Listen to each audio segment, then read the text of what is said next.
Hello everyone, good morning সবাইকে। কেমন আছো তোমরা? আশা করব অনেক ভালো আছো। আমরাও কিন্তু অনেক ভালো আছি। আজ রিম্পা চন্দনার রান্নাঘরে আবারও নতুন একটি রেসিপি নিয়ে হাজির হয়েছি। আজ নিয়ে এসেছি পনিরের একটি দারুণ রেসিপি, পনির স্টিক। ছোট বড় সকলেই কিন্তু খেতে খুবই ভালোবাসে, আর আমার তো খেতে খুবই ভালো লাগে। তাহলে চলো ভিডিওটা শুরু করা যাক। আমরা বাড়িতে কিভাবে পনির স্টিক করেছি। খুবই সিম্পল একটি রেসিপি, আর খেতে কিন্তু অসাধারণ লাগে। তাহলে চলো ভিডিওটা কিন্তু একদম স্কিপ করো না, পুরোটা দেখার জন্য অনুরোধ রইল। তো দেখো, আমরা এখানে ছোটো ছোটো করে পিস করে নিয়েছি পনিরের টুকরোগুলি, আর আমরা পেঁয়াজ নিয়েছি, ক্যাপসিকাম নিয়েছি। পেঁয়াজকে গোলাপের পাপড়ির মতো টুকরো করে নিয়েছি, ক্যাপসিকামকেও কিন্তু আমরা টুকরো করে নিয়েছি, আর সঙ্গে নিয়েছি আমরা একটা লেবুকেও কিন্তু আমরা টুকরো করে নিয়েছি। আমরা এখানে এক টুকরো লেবু নিয়েছি। তো দেখো, আমরা কিন্তু সব কিছু রেডি হয়ে গেছে। এবার কিন্তু আমরা এগুলিকে গেঁথে নেব। ফার্স্টেই কিন্তু আমরা ক্যাপসিকামের টুকরো আর পেঁয়াজের টুকরো, মাঝে পনির দিয়েছি, আবার কিন্তু পেঁয়াজের টুকরো ক্যাপসিকাম টুকরোগুলো দিয়ে আমরা কাঠির মধ্যে ভালো করে নিয়েছি। এবার কিন্তু আমরা সবকটি কিন্তু সেম পদ্ধতিতে গেঁথে নেব। আর দেখতে দেখুন কতটা সুন্দর লাগছে। আমরা সেম পদ্ধতিতে কিন্তু সবকটি কিন্তু আমরা করে নিয়েছি।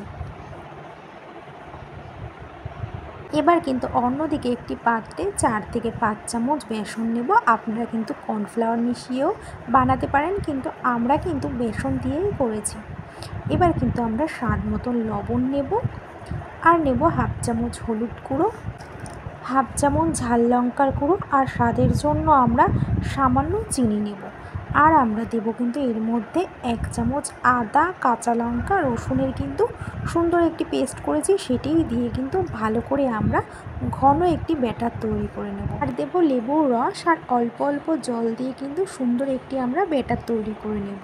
তো দেখো, ব্যাটারটা কিন্তু ঠিক ঘন হয়ে গেছে।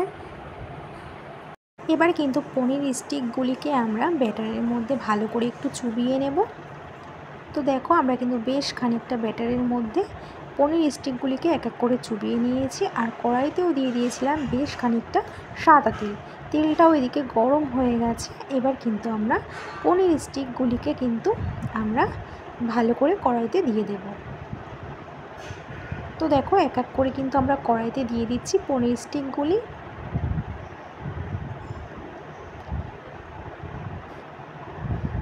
লো টু মিডিয়াম আঁচেই কিন্তু করতে হবে।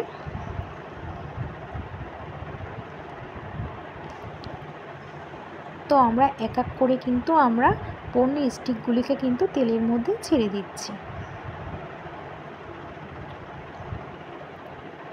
আর এই পনির স্টিকগুলি খেতে কিন্তু সত্যি বলতে অসাধারণ লাগে। বাড়িতে না করলে কিন্তু একদমই বুঝতে পারবেন না।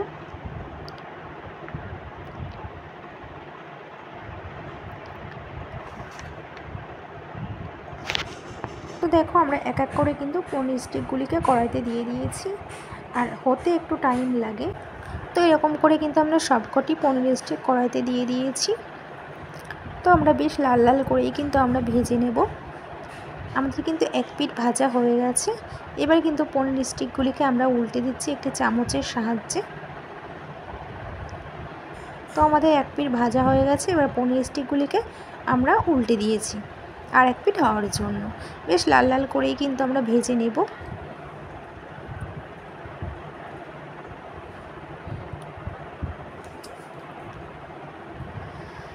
তো দেখো, পনির স্টিকগুলিকে কিন্তু ভাজা হয়ে গেছে। এবার কিন্তু আমরা একটি প্লেটে তুলে নেব, আর এটা কিন্তু লো টু মিডিয়াম আঁচেই আমরা করেছি।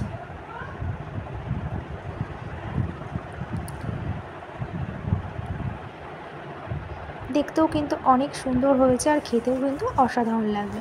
তো আমরা এখানে গরম গরম একটি প্লেটে তুলে নিয়েছি। তো ফ্রেন্ডস, তৈরি হয়ে গেছে আজকে আমাদের পনির স্টিকের রেসিপি। তো কেমন হয়েছে আজকে আমাদের রেসিপিটা? এবার কিন্তু আমরা উপর থেকে একটু বিট লবণ ছড়িয়ে দেব, আর দেবো গোলমরিচের গুঁড়ো।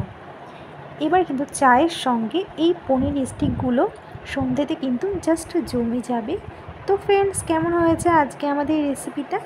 আজকের রেসিপিটা যদি তোমাদের ভালো লেগে থাকে তাহলে কিন্তু অবশ্যই একটি কমেন্ট করে জানিও। আর তোমরা কে কে খেতে ভালোবাসো সেটিও অবশ্যই জানিও। তোমাদের যদি ভালো লেগে থাকে তোমরাও কিন্তু বাড়িতে একবার ট্রাই করে দেখতে পারো। তো আজ এই পর্যন্ত, আবার দেখা হবে নেক্সট ভিডিওতে। ততক্ষণ তোমরা সুস্থ থেকো।